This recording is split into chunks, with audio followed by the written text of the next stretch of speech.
Hi everyone, it's Wednesday, time for Wisdom Wednesday. Hope you're doing well.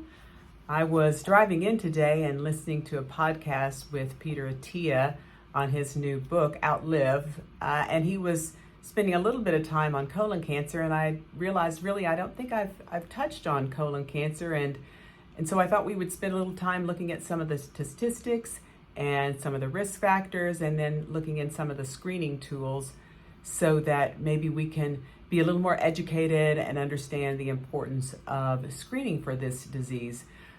First of all, it's, cancer is one of the big three major common problems with chronic disease. We've got heart disease, we have cancers, and then we have neurodegenerative diseases as far as just really the pylon of just chronic disease and cause of just major cost within the healthcare industry in our world today, particularly in the United States.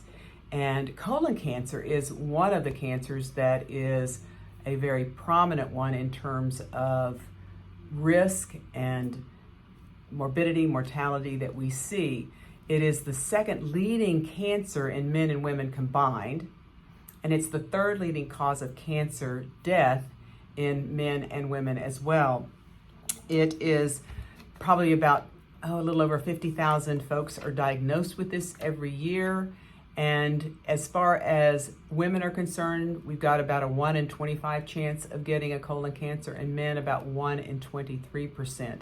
It's also more common in African Americans, so that's important to know as well. And 90% of colon cancers tend to be diagnosed in people over 50, but there's 10% of people, really, we're seeing it younger folks, and that number may go up as time goes on. So we need to be aware of this, and we have actually moved screening down to 40, beginning at 45, and some people are even looking at 40%.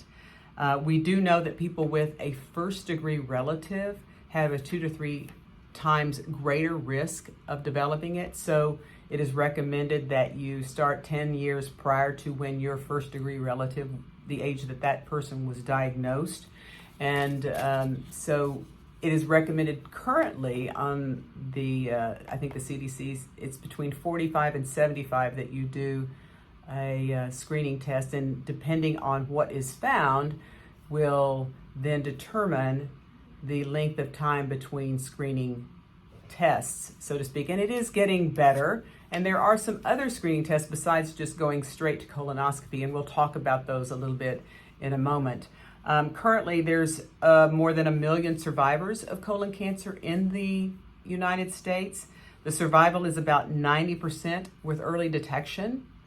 And even with localized disease that has not spread beyond the local area, there's about a 74% recovery rate and 5-year survival rate.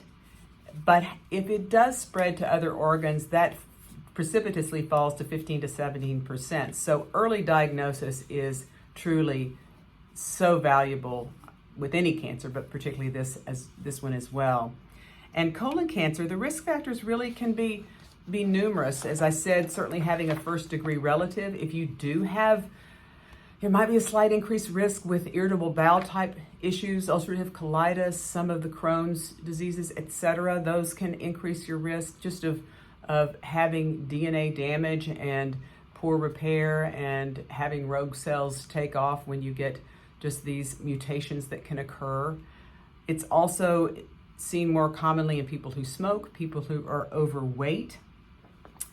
And it's one of those things that there's just such a common risk factors of a lot of these things that we need to be mindful of just screening. And I think we've seen campaigns during the years of getting people to be educated about colonoscopy and different types of screening.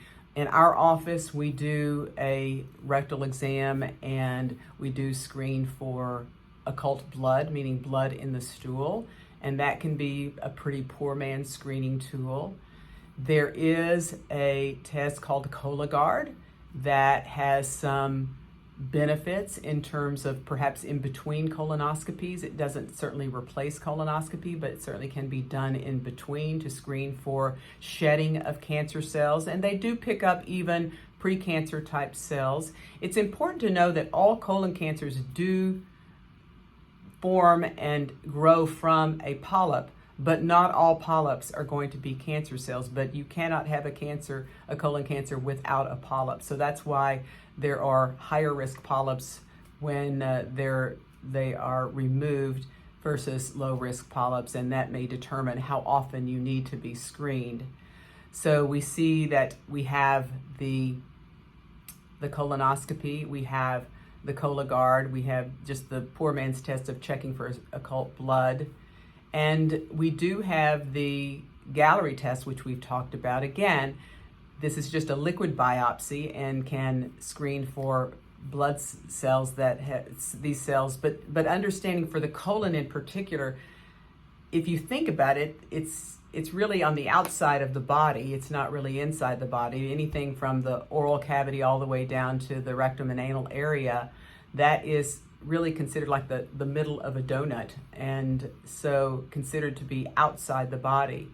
And it may be not as easy to see these types of cells being released into the bloodstream, but it is picked up on the Galleri test, which is that liquid biopsy that screens for 50 tests, and we've talked about that in the past as well. If you're interested, you can go back and view that particular discussion.